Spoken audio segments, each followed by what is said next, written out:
We're going to be examining the mystical knowledge now that we have proven that that knowledge does exist and have opened that door for our viewers to choose whether or not they want to continue, if they want to take the red pill or the blue pill, if they want to see what other knowledge behind the religion of Islam exists out there. It's their choice now whether they want to continue or they want to stay behind and listen to the squealings and the threats of the pigs and the bears and the apes.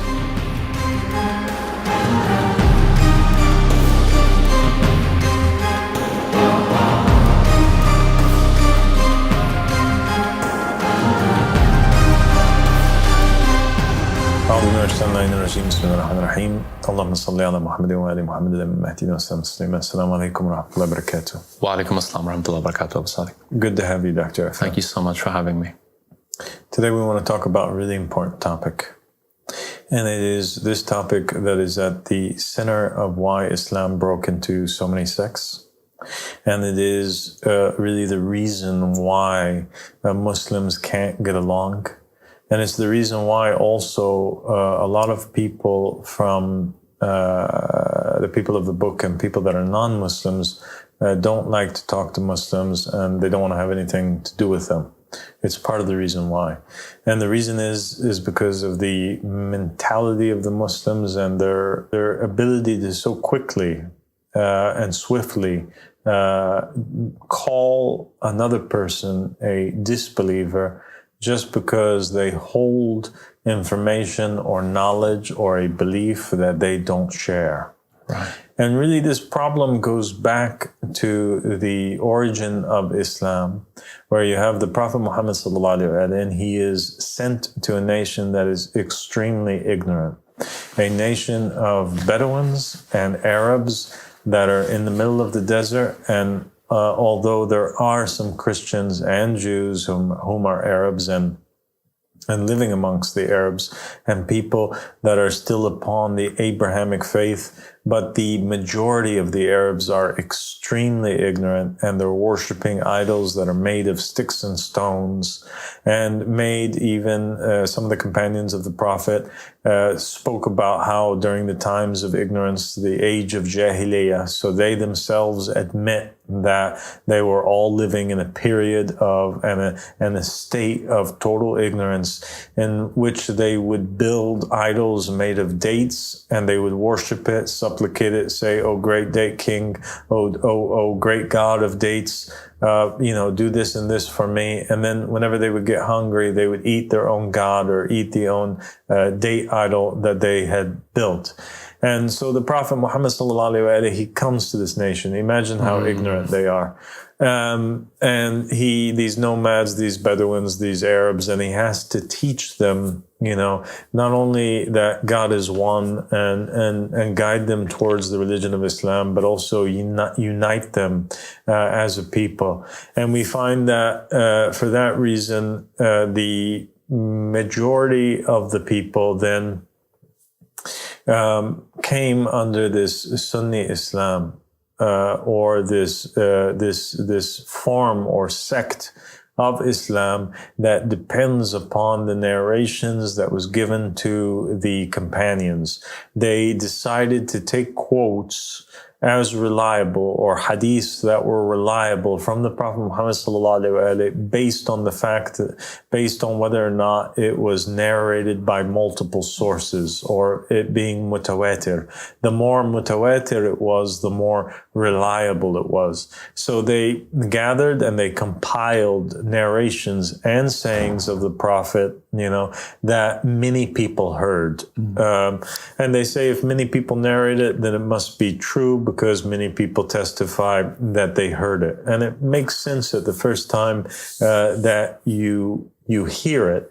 But what is the contents? What are the contents of these narrations? And you'll find that a lot of them are very basic ones that teach people how to pray, how to perform pilgrimage, teaching them the basic morals and manners, that you should take care of the poor, and teaching them things that basic human beings should already know, like teaching the Arabs and the Bedouins at that time that they should brush their teeth. Because they didn't even know how to do that, right. Or telling them that they shouldn't eat garlic and be around people because the garlic makes their breath smell. We find narrations where the Prophet, unfortunately, is even teaching the people how to clean themselves after using the bathroom, using rocks or leaves or whatever is available at that time, so that they, get these impurities off of them. Narrations where the Prophet is telling them that they have to change their clothes if they urinate on themselves by accident, teaching them that, to be a human being, that it's wrong to bury your daughter into the ground while she's alive, because that was a thing that they were doing at the time. They were burying their daughters, because they thought that it was a bad omen or bad luck, or that it was a dishonor to them that they have a daughter, because other tribes could defeat them and dominate them by means of raping their women. So nobody wanted daughters. He had to teach them that, look, women are important, and that they're human beings too, and they have equal rights, and we can't do this to women, that God disapproves of this. So these are the types of hadiths, for the most part, that you find is mutawatir, that most of the people heard, most of the people agree upon. But are these narrations the most important in religion? Are these what matter? And are these narrations the only things that God had told his beloved Prophet Muhammad? So in Islam, there's this idea that the Prophet Muhammad ﷺ is the most beloved and the closest prophet to God, and that he went on the night journey, and that God divulges to Muhammad the secrets and gives him knowledge and information that he doesn't even give to some of his other prophets and messengers, that Muhammad is the most knowledgeable prophet of all time.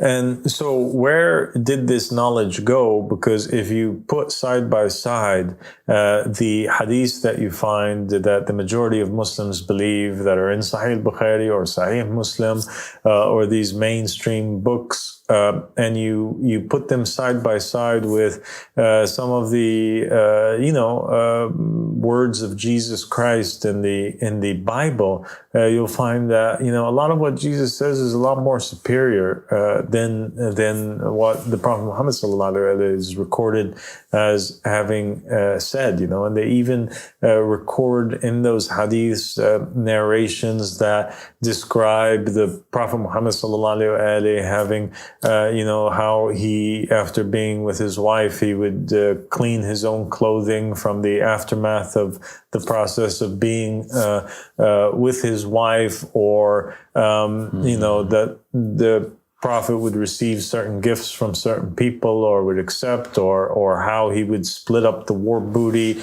or these general events that were taking place in a more social environment, or amongst the Muslims as a whole, or certain battles in which the Prophet would engage in, that all of the Muslims saw. These were the things that the majority of the Muslims know. And unfortunately, the majority of the Muslims are following scholars that have taught them that outside of the realm of what is mutawatir, or what has been narrated or determined by the scholars throughout history to be authentic, this is the only things that we should stick to. And for that reason, you find that until this very day, 1,400 years, 1,400 years into the future, and Muslims are still concerned with, making businesses where they sell these little wood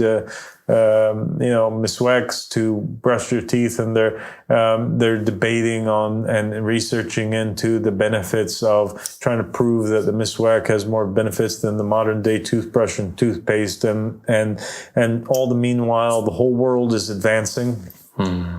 And they're talking about, the Prophet said that, you should walk into the bathroom with your left leg first before your right foot, and, the correct method to make wudu, and other things that are really seemingly in the apparent pretty irrelevant and pretty already well known.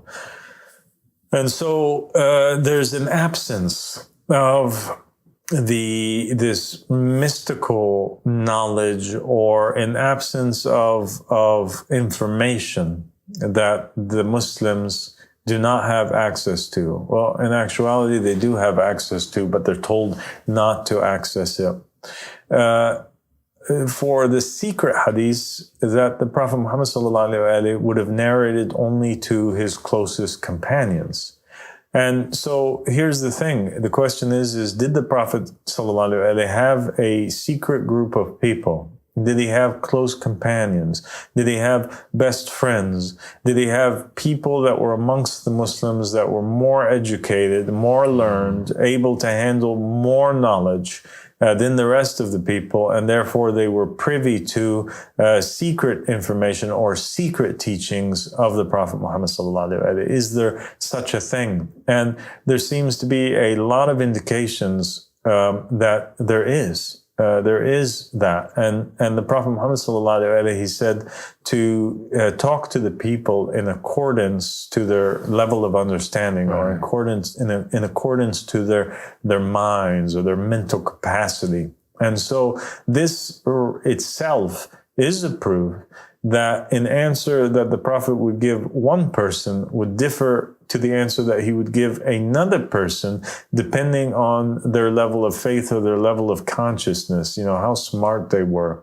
If it's a simpleton, who doesn't know any better, he might not give him, pearls of wisdom that would be beyond his understanding. If it's an ignorant person who is not even worried about or has no capacity or ability to understand higher things or concepts that are beyond this physical realm, the Prophet sallallahu alaihi wasallam is not going to share that with them. But it doesn't mean that he didn't share it with other people. And so we must look into the narrations and see if these other companions or if this secret circle of companions that were privy to greater hadiths even exists. And we find that it does.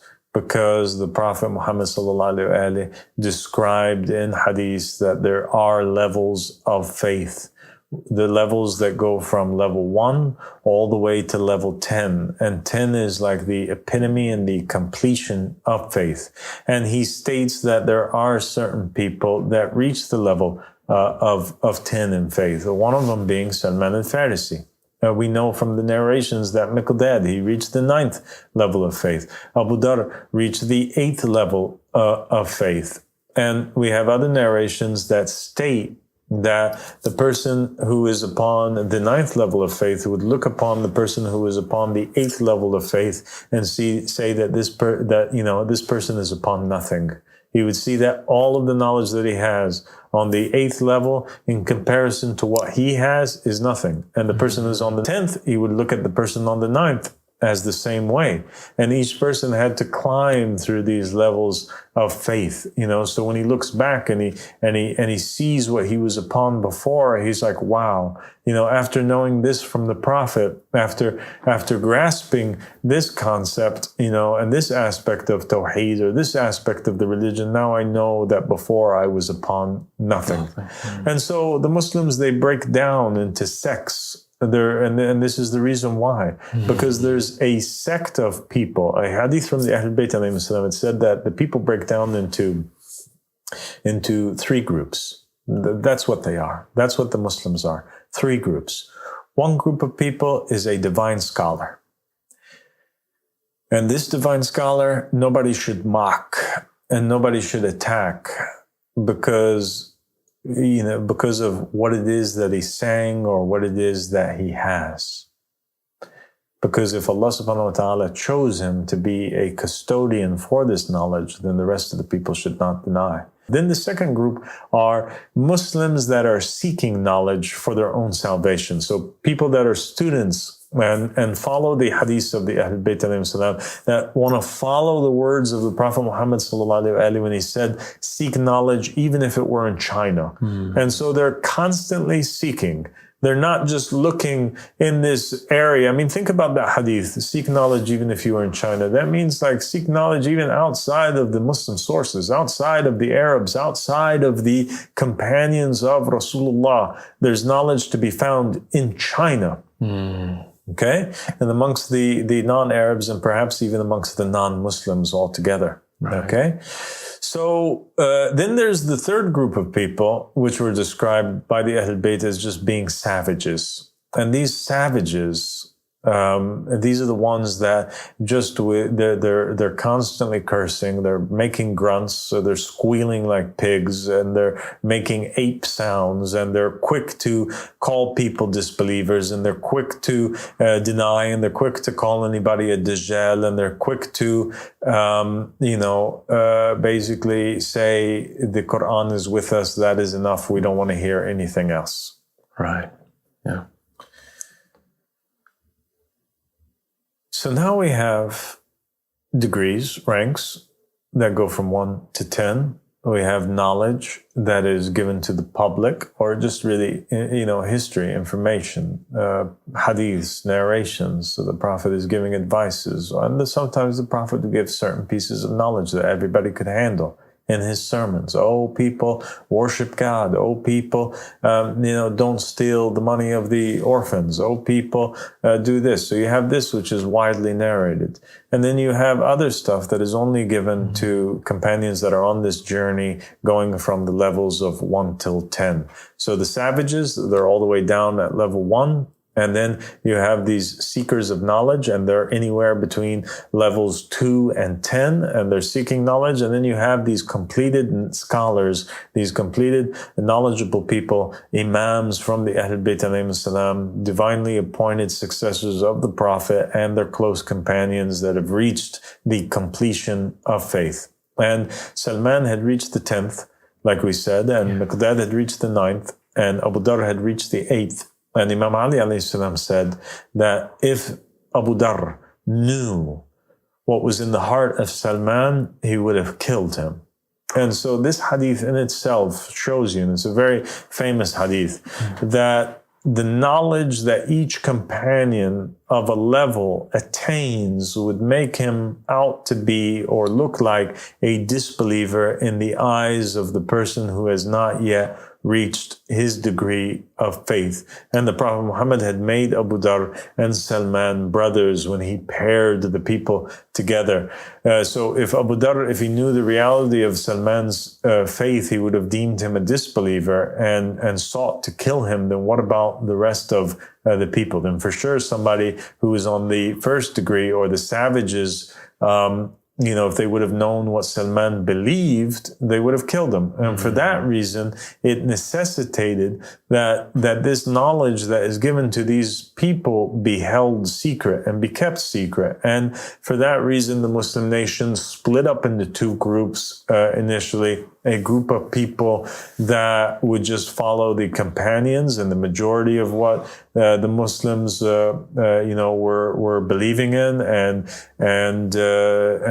they deemed that the majority of the people, they would always be upon the right path, and they would follow their understanding of narrations, which would seem to indicate that you have to hold on to the majority, even though that's in contradiction with what the Quran says, because the Quran says, and if you follow most of those who are in the earth, they would lead you astray. So the majority actually leads you astray, that the true salvation is with the minority. And the Ahlul Bayt alayhim salam, they clarified this even further when they stated that they had a knowledge that nobody else would be able to handle except for a prophet messenger, or a close angel, or a believer whom Allah subhanahu wa ta'ala had tested his heart for faith. And so that knowledge that the Prophet got from Allah subhanahu wa ta'ala could not be handled except by these. The true Muslim would only fall into these three categories. The true followers of the Prophet Muhammad and his friends and companions that could handle his knowledge are only three: prophet messengers, close angels, and true believers that God really tests their heart for faith. And Imam Ali alayhi salam over and over and over and over and over and over and over spoke about this. And he would tell the Muslim nation to ask me before you lose me. And he would swear and say, by Allah, I have a knowledge in my chest that if I was to divulge it to you, you would shake like ropes that were thrown into a deep well. And so this means that the knowledge is so terrifying, and that's why the majority of the people would not be able to handle and not be able to accept it, that there is a religion of Islam. A big side, the true religion of Islam, is so terrifying that people could not handle it.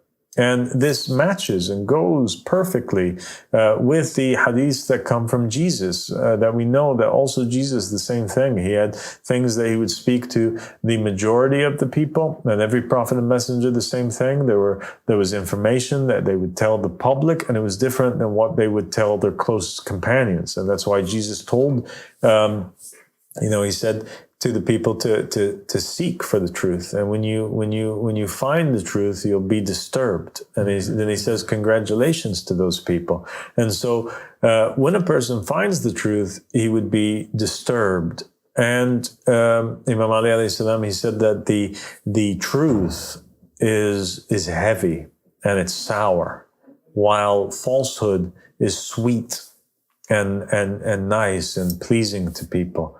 And for that reason, so long as people are feeling like they're in a state of peace with what they have, if their hearts aren't disturbed by the information that they have gotten from religion, then then they're not upon anything. And Imam Bakr alayhi salam, in one hadith, he says that the majority of the people are animals. And in another hadith, Imam Ali alayhi salam, he says, we are the true human beings. Yeah.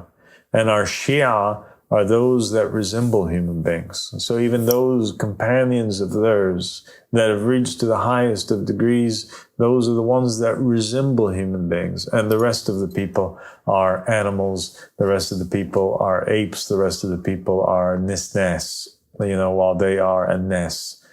And so this is a very scary and terrifying reality.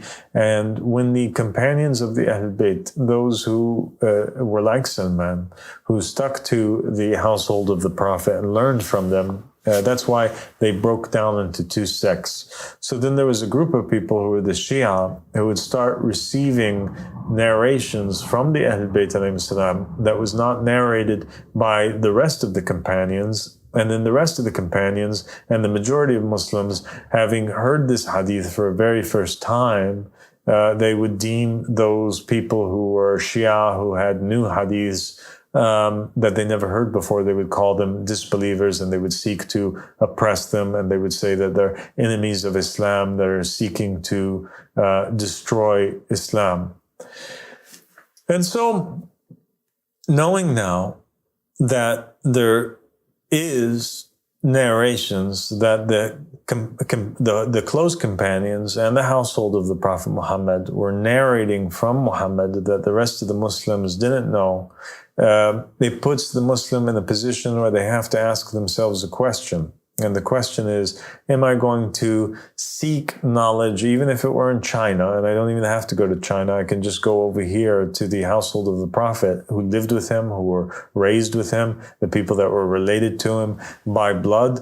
And am I going to be brave enough to hear at least what they have to say? Or am I going to be like the people at the time of Noah who pulled their shirts above their heads and stuck their fingers in their ears and didn't want to hear what anybody else had to say, in fear and in terror that, that they would be, that it would be sinful somehow to attain knowledge? Will we be so swift and so dumb as a pig or an ape that we would swing mud at another fellow Muslim and call them a disbeliever when they're bringing to us words from the Prophet Muhammad sallallahu alaihi wasallam. And the Ahlul Bayt, all the while, the Ahlul Bayt alayhi salam warned. And they said that if you ever hear a narration that was attributed to us, because some companions would say, hey, Imam, son of Rasulullah, we were in this country and we came across this guy, and this guy stated that you guys said this and this, and it was a strange hadith. We never heard it before. What should we do? And the Ahlul Bayt alayhim salam, the Imam would say, whatever hadith reaches you, never deny it. Even if you don't understand it, or even if in the apparent it is contradictory to what it is that you know, don't deny it, lest your understanding of it, lest you not be able to understand it, and then you deny these words, and therefore you deny the words of God, and therefore you disbelieve and you belie God from above his throne, and you enter into hellfire. So I think that it's been proven now from the words of Rasulullah and the companions that it is an obligation upon every Muslim to seek knowledge, no matter where it is that it takes you, even if it's to China, even if it is to non-believing sources, and that you have to accept and never deny and have an open mind to any narration that comes to you that's attributed to the Prophet Muhammad sallallahu alaihi wasallam. And all those narrations from the Ahlul Bayt, in the end, the Ahlul Bayt, the imams, they never got information except from Rasulullah sallallahu alaihi wasallam, and therefore all of their narrations are narrations of the Prophet Muhammad. That it's an obligation upon us to not deny it at the very least. But we don't have to do by it, but we at least have to not deny it and not call other people disbelievers, lest we be like Abu Dharr if he knew what was in the heart of Salman and we commit that type of mistake. Yeah, no, it's a fascinating insight. And I think it speaks against the methodology that is used to collate these books of hadith, which often say that the more people that have ijma or consensus, the stronger the hadith. But yet when you have a person like Salman al-Muhammadi, who the Prophet says he's from us, the Ahlul Bayt, even one hadith from him would trump the ones that have like 100 narrators who are mainly focused on these apparent acts of worship. And I think the way you described the times in which the Prophet Muhammad came, it was a very kind of backward time where these civilizations that were the contemporaries of the Arabs, they would look at them as backward, illiterate heathens, who the Prophet had to educate in morals and manners before he could teach them the esoterics of the religion. So it goes to show that it's actually a minority always that is upon the truth, and the majority is unfortunately in the lower levels of the ranks of faith that you described. Yeah. And this has been going on from this attempt to shut the mouth of the Prophet of Allah sallallahu alaihi wasallam and make him be quiet is something that began on the tragedy of Thursday, basically when the Prophet was on his deathbed, in which he was trying to say something and write something down. And Umar ibn Khattab says, verily the Prophet's hallucinating. Don't let him write down what he wants to write down. And we have the book of Allah, the Quran, and the Quran is enough for us. Wow. And so this incident, people can read about it. It's very well known, the tragedy of Thursday, where the Prophet was trying to write down a message and the companions didn't allow him. And they just wanted to take the Quran. It starts there. And then it develops into a thing where there's now schools of thought. And the Ahlul Bayt alayhim salam spoke about the reason why also some people are deemed to be savages and some people don't want to find the truth because they are using a religion to control others or to make money off of or to gain status in society. And so when these people start going around speaking in the name of Islam, they're afraid and terrified of anything that threatens their reputation and their position. And so scholars were born out of this, scholars of falsehood and people that lean towards the tyrant or the ruler of that time And it is also well known in Islamic history that after the death of the Prophet Muhammad sallallahu alaihi wasallam, you have people like Abu Bakr and Umar and Uthman that would gather the hadiths of the Prophet and they would burn them all in order that they limit the amounts of direct the knowledge that was being circulated at that time, because it was vastly different. And we'll do, inshallah, a episode one day where we talk even about the Quran from Sunni sources and Shia sources, and how both sects, all Muslims, in their books state that there were multiple versions of the Quran, and in order to control that, they had to start killing people or burning other copies of the Quran and forbidding people from speaking the knowledge that they knew, and that there were two copies of the Quran that were written down, one by Imam Ali alayhi salam, and one that was compiled by Uthman, and the companions are the ones that fit the verses in different places, and they're the ones that basically dictated how it was to be recited. And part of this knowledge that was given to only the companions like Salman and those who reached the higher degrees was this interpretation of the Quran, because the Prophet Muhammad sallallahu alaihi wasallam and the Ahlul Bayt have stated that without somebody who could give the interpretation to the Quran, people would be lost, because the Quran was so magnificent and so mystical that it could be read in many different ways. And even normal Muslims believe that it can be read with in seven different ways. That there's several different qira'at for the Quran itself. And the Ahlul Bayt alayhim salam were saying that it's not just that, but for every verse, for every letter, for every word of the Quran, it could have 70 different meanings as well, and different interpretations. And as an example for that, the Ahlul Bayt alayhim salam said that when they were interpreting, and Imam Ali alayhi salam was interpreting verses that have to do with Pharaoh and Haman. The verse, one of its meanings would literally be talking about the character of Pharaoh and Haman that lived in the time of Moses. It's talking about that. But then there was other meanings and other interpretations to it. And one of the hadiths from the Ahlul Bayt alayhim salam stated that the meaning of Pharaoh and Haman was Abu Bakr and Umar. That they did to the Prophet of Allah sallallahu alaihi wasallam exactly what the Samiri did before, and what that they are the Pharaoh and Haman of the nation of the Prophet Muhammad, and they're the ones that oppressed the rest of the nation by fighting against the Ahlul Bayt alayhim salam, and forbidding that this knowledge be propagated, and therefore forbidding the propagation of the true Islam. Right. Like the people that said, we have our own book. Exactly. The kitab is enough for us, and this is what we're going to stick to, and you can be quiet. Yeah. So then it became a thing that, the Ahlul Bayt are saying that the Prophet knew already that Abu Bakr and Umar were bad, and that they were usurpers, and that the Prophet, for that reason, any verse that's talking about Pharaoh, it's actually, or particular verses are talking also about Umar, that it has this apparent meaning, but the people that are inside and members of this secret society of true believers that are Shia of the Prophet Muhammad sallallahu alaihi wasallam, that they understand the verses in ways that are different. And there are other concepts that don't have to do even with the companions, or if a person's a disbeliever or not a disbeliever, secrets that were also concerning the interpretation of the Quran that were also given to the companions, like concepts like reincarnation, for example.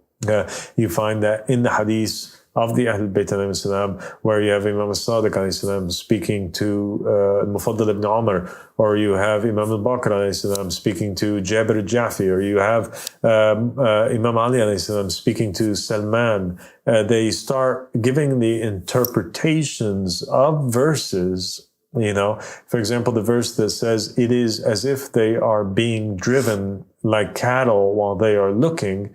The interpretation of this verse was the disbeliever. It means it's talking about the disbeliever who after life reincarnates in the form of an animal and is being driven to his slaughter by the believer who was once killed in a life before by that animal, and therefore karma is taking place, and he's slaughtering that old disbeliever who had slaughtered him while he's in the form of an animal. And so when you bring to light that this is a possibility, it changes the entire religion of Islam altogether, and the majority don't want that change because they perceive that change as threatening their authority, threatening their empire, and threatening their very religion. Right. Like a concept that's come from a foreign alien religion or something.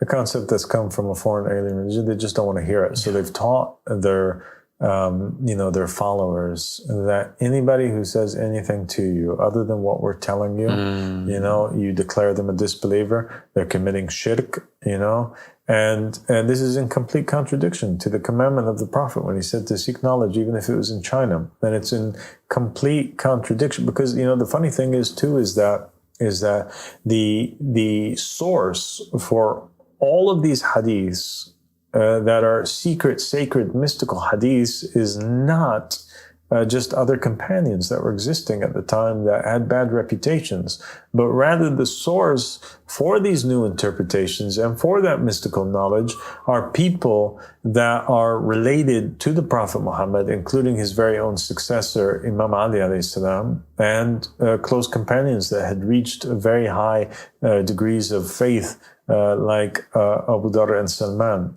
This is the problem that we have in Islam today. And this is the question, and I guess when people are wanting to learn about Islam and wanting to get closer to God, do they say enough is what is in the Quran and enough is what is in these books of hadith that were compiled hundreds of years after the life of the Prophet Muhammad sallallahu alaihi wasallam by people like Bukhari and Muslim who never met the Prophet Muhammad sallallahu alaihi wasallam and who were not even Arabs, they were Persians actually.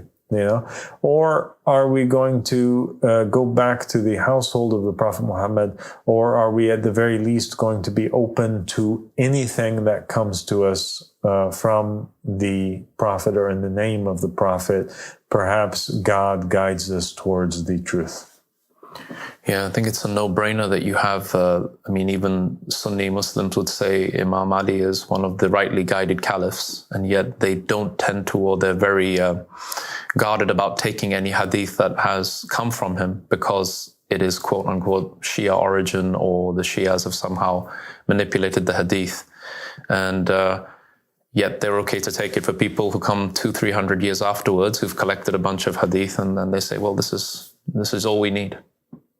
Even though Imam Ali alayhi salam, he stated over and over again that he had so much knowledge that if he wished that he could find bearers to bear it so that he could give it to them. Meaning that during his life, he was living in a different zone. It was only his body, the narration state, that was living amongst the people, but his soul and his mind was far above with the angels in the heavens and thinking about concepts that, an understanding of the religion that had nothing to do with those things that the people were thinking about that time. And Imam Ali alayhi salam would go, and some of his companions would hear him crying, like Malik al-Ashtar would hear him crying, out of loneliness and from vast distances. And Imam Ali alayhi salam, sometimes he would go out and he would put his head in a well,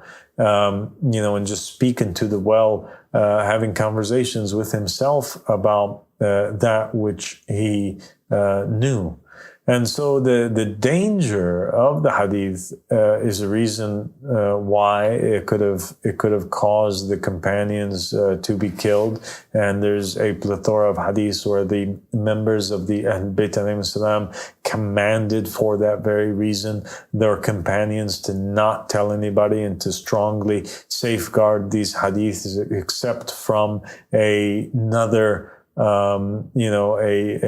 another believer of the same rank who could handle it, to never tell anybody. And they said that our matter is a secret, and it's guarded by a secret and masked by a secret, and that this secret is the veil of God, and whoever penetrates our secrets, or the veil of God, could end up being killed or sentenced to die.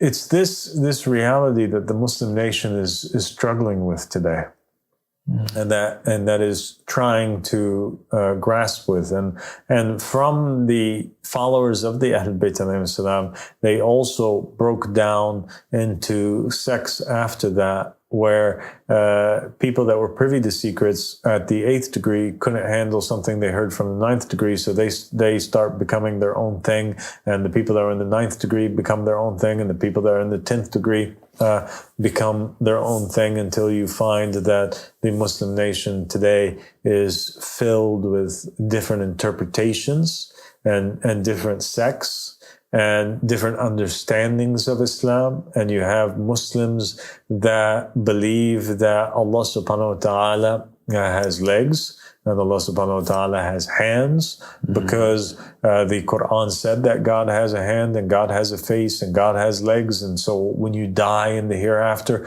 you'll look upon God and you'll be able to see him. And obviously he has these body parts, and he comes and he physically goes.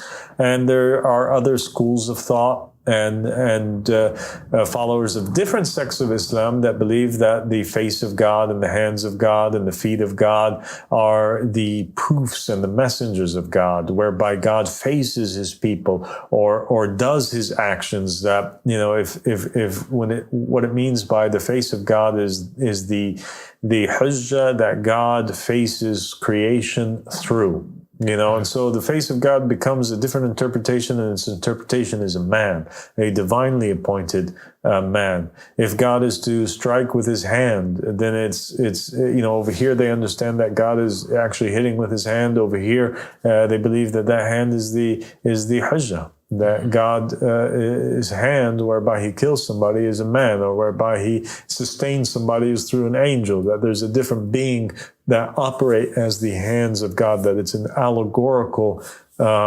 meaning.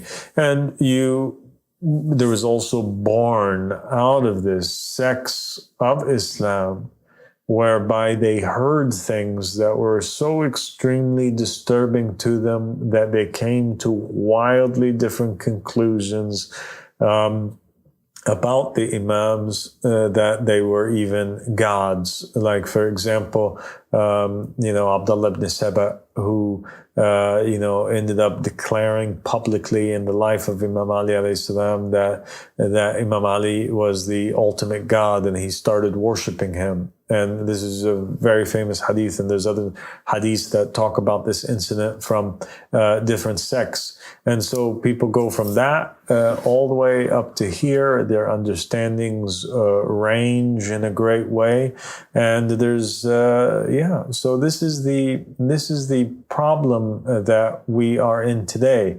But we know that the narrations and the teachings of the Ahl Bayt, they can't be handled by anybody. And that's why the narration stated that it can only be handled by a believer, that God tested his heart for faith. And we have narrations that state that some people would go to the divine Imam, like Imam as-Sadiq in his time, and ask him something basic, like, for example, what is the rights of a believing brother upon another believing brother? And Imam as-Sadiq alayhi salam would lean into his ears and would whisper to him the interpretation or the reality or the truth behind the obligation that one believer has towards another, none of the other companions would hear it. Only the guy who asked Imam as-Sadiq this question, and because of the response that he receives from Imam as-Sadiq, he begins to shake and his entire hair goes instantaneously white. And he goes from being a youth to being white in the hair, and he runs off outside of the door of Imam as-Sadiq alayhi salam, stumbling upon himself and falling and screaming, by Allah, before this day I had never been a believer. And so, like I said earlier, you know, when you become privy to some of this information, you realize that it's not an act of disbelief to hear it or to know it. It's an act of disbelief to have not heard it or not known it.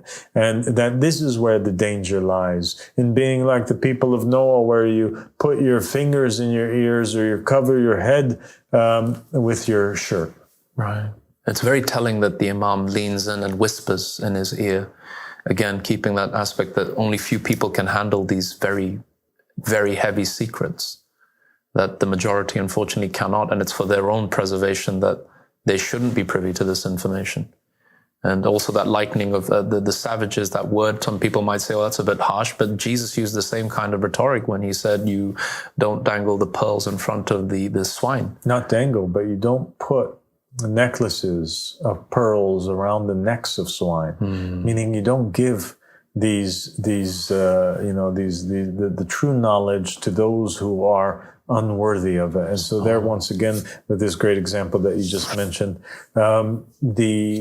Jesus is comparing the normal Jews in his time as being swine. He's comparing them to that, and that's also what we find in the narrations of the Ahlul Bayt alayhim salam, that the divinely appointed imams say that the majority of the Muslims are animals and they don't represent Islam in the least, and that they only took from Islam its crust or its peelings or its case, and they went through Islam like an arrow goes through its target without having benefited anything from it. They leave the jewel and they take the case. It's like somebody who gets an expensive ring that's inside of a box, and then they take the box and they throw the ring in the street. This is the description of those who have rejected this concept that there is more to Islam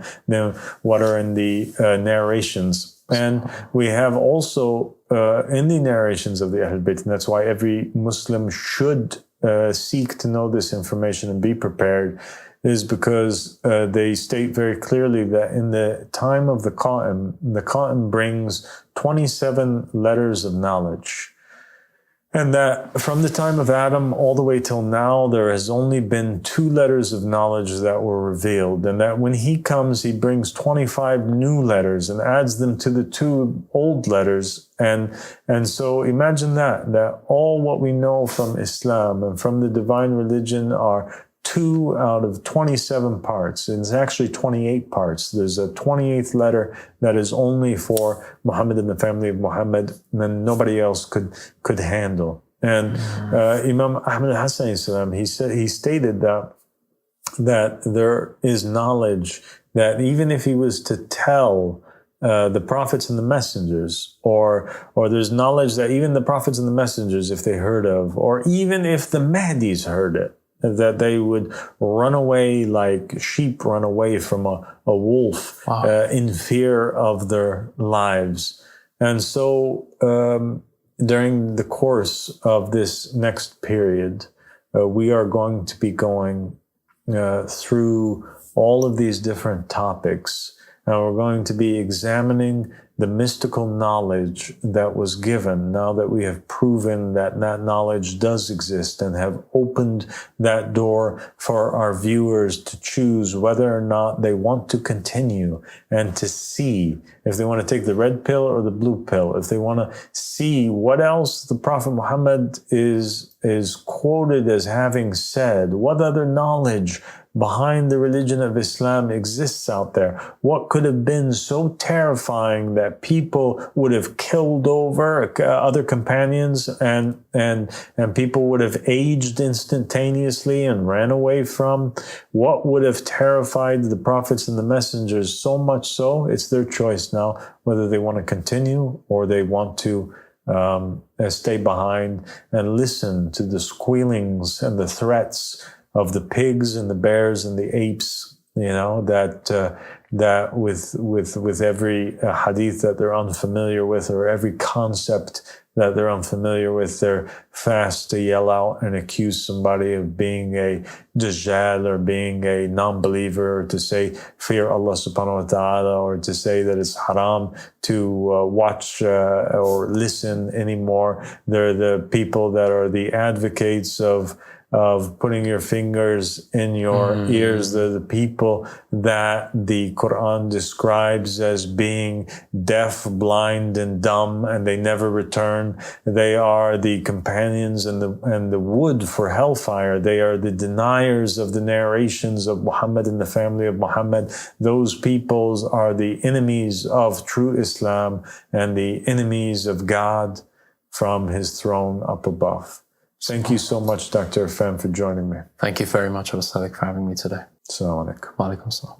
Some heavy words were spoken, and something that we all need to contemplate on, because growing up as a Sunni Muslim, I myself was in a position where I would sit in a mosque and I would read the book of Hadith, and they were mainly about the apparent acts of worship. And while the apparent acts of worship serve a purpose and they're important, there is another dimension to the religion, and that is the esoteric wisdom, the knowledge of the Prophet Muhammad, that he said, I am the city of knowledge and Ali is its gate. So whoever wishes to come to me, come through the gate. And this really opened my mind to the fact that even though there is a mafia of sheikhs and imams who sit and call everything shirk and call everything bid'ah, they say everything is polytheism, well, there is a hidden dimension of Islam. And I think Abu Sadiq is trying to open our eyes to this knowledge. If we have an open heart, or if you've ever been in this position where people have told you, don't look in this way, don't talk about these hadith, these are the people who are bereft of the true meaning, wisdom, knowledge, and beauty of the faith of Islam. And as we progress, it is my sincere hope and wish that you will watch the episodes and engage with us and really embrace the beauty of the knowledge of the Prophet Muhammad and his holy household. Thank you for joining us.